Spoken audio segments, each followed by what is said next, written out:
Welcome to The Terrible Take, a daily segment telling Steelers Nation what's on our mind.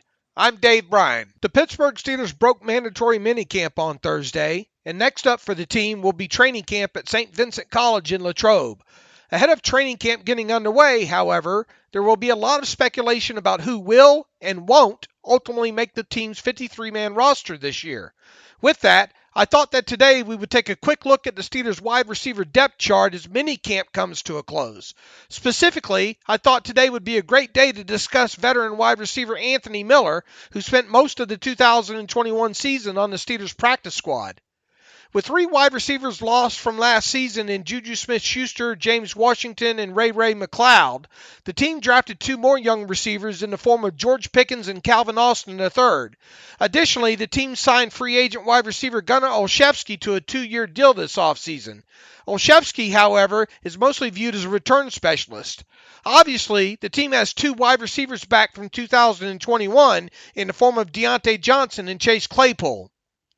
On the surface, and barring injuries, Johnson, Claypool, Pickens, and Austin all figure to be on the 53-man roster in 2022. The same goes for Olszewski, who once again is more of a special teamer than he is a wide receiver. Theoretically, the Steelers might have room for one other wide receiver on their 53-man roster, and thus Miller figures to be in the running for that spot. To Miller's credit, he has played before with new Steelers quarterback Mitch Trubisky, as the two were teammates on the Chicago Bears for a few years. Also to Miller's credit is the fact that he has played a lot in the slot so far during his NFL career.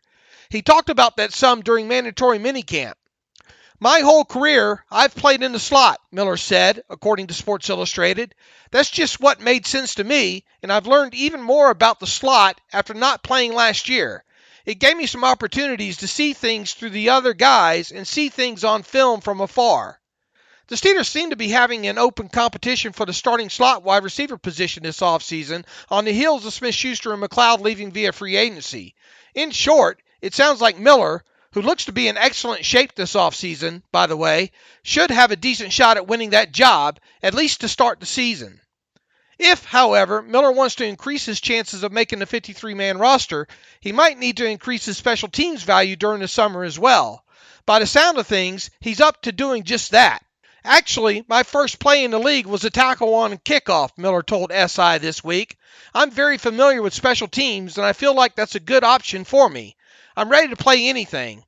I can kick return, I can punt return, I'm a good returner, so like I said, anything they need me to do, I'm available."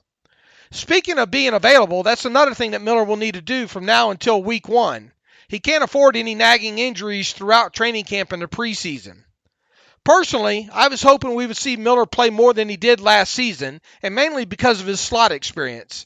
This offseason, I'm just interested to see if he can make the 53-man roster out of training camp. So, I guess you can say that I'm rooting for him to do just that. Be sure to follow us at SteelersDepot.com and check out episodes of The Terrible Take every day at 5 p.m. Eastern Time. And check out The Terrible Podcast with myself and Alex Kozora every Tuesday and Friday for the remainder of the offseason.